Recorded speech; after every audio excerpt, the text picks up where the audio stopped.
شریعت کی طرف سے صرف 5 اموال میں زکوٰۃ فرض ہے۔ وہ 5 اموال یہ ہیں: سونا، چاندی، نقدی، مال تجارت اور مختلف قسم کے جانور۔ یہ جو 5 چیزیں ہیں، ان میں سے ہر ایک کا شریعت کی طرف سے اپنا اپنا نصاب ہے۔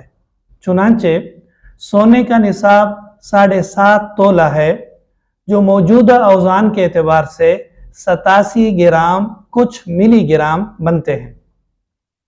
چاندی کا نصاب 52.5 تولہ ہے، جو موجودہ اوزان کے اعتبار سے 612 گرام اور کچھ ملی گرام بنتے ہیں۔ نقدی جو چاندی کی مالیت کو پہنچ جائے، اسی طرح مال تجارت جو چاندی کے نصاب کو پہنچ جائے۔ 5ویں چیز جانور ہیں، جس میں بکری، دمبا، اونٹ، گائے وغیرہ شامل ہیں۔ ان کی مختلف شرائط ہیں اور ہر ایک کا اپنا اپنا نصاب ہے۔ عموماً یہ چیزیں کم پائی جاتی ہیں، اس وجہ سے اس 5ویں چیز کو ہم ذکر نہیں کریں گے۔ تو 4 چیزوں کا بیان آپ کے سامنے آ گیا: سونا، چاندی، مال تجارت اور نقدی۔ سونے کا اپنا نصاب ہے، جو 87 گرام اور کچھ ملی گرام ہے، اور دوسری جو 3 چیزیں ہیں، ان 3 چیزوں کا نصاب چاندی والا نصاب ہے، یعنی 612 گرام چاندی کی مالیت کے برابر اگر چاندی ہے یا سامان تجارت ہے یا نقدی ہے تو اس کے اوپر زکوٰۃ فرض ہے۔ زکوٰۃ فرض ہونے کی ایک شرط یہ ہے کہ اس مال پر سال گزرا ہو۔ مثال کے طور پر آج 22 رمضان ہے تو آپ کے پاس 7.5 تولہ سونا موجود ہے۔ اب اگلے سال جب 22 رمضان آئے گا تو آپ کا یہ نصاب مکمل ہوا اور اس کے اوپر سال پورا ہوا، تب زکوٰۃ فرض ہے۔ آج آپ مالک ہو جائیں اور آج ہی آپ پر زکوٰۃ فرض ہو جائے، ایسا نہیں ہے، بلکہ صاحب نصاب ہونے کے بعد پورا سال گزرنا شرط ہے۔ اس میں ایک بات واضح رہے کہ سال کے پہلے دن اور سال کے آخری دن صاحب نصاب ہونا ضروری ہے۔ درمیان میں بالفرض اگر صاحب نصاب نہ بھی رہا تو اس سے کوئی فرق نہیں پڑے گا۔ مثال کے طور پر آج کے دن اس کے پاس 2 لاکھ روپے ہیں تو صاحب نصاب ہو گیا۔ 2 مہینے کے بعد اس کے پاس 50,000 روپے ہو گئے، 60,000 روپے ہو گئے، لیکن اگلے سال جب 22 رمضان آیا تو اس کے پاس 5 لاکھ روپے تھے، تو اب اس کے اوپر 5 لاکھ میں زکوٰۃ فرض ہے۔ دوسری بات اس سلسلے میں یہ سمجھیں کہ صاحب نصاب ہونا یا مال کے اوپر سال گزرنا وہ نصاب کے اوپر شرط ہے، ہر روپے پیسے کے اوپر شرط نہیں ہے۔ مثال کے طور پر سال کے پہلے دن آپ صاحب نصاب تھے، سال کے آخری دن آپ صاحب نصاب تھے، تو یہ شرط پائی گئی۔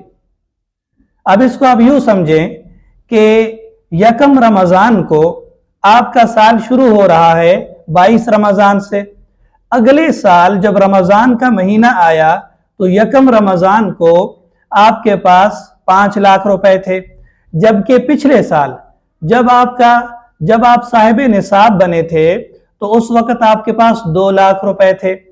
اب 1 رمضان کو آئندہ سال جو رمضان آ رہا ہے اس میں آپ کے پاس 5 لاکھ تھے، لیکن 20 رمضان کو آپ کے پاس 25 لاکھ روپے ہو گئے، 21 رمضان کو بھی 25 لاکھ تھے، 22 رمضان کو بھی 25 لاکھ ہو گئے، جو آپ کے سال کے مکمل ہونے کا دن ہے، تو آپ نے 25 لاکھ میں سے زکوٰۃ ادا کرنی ہے۔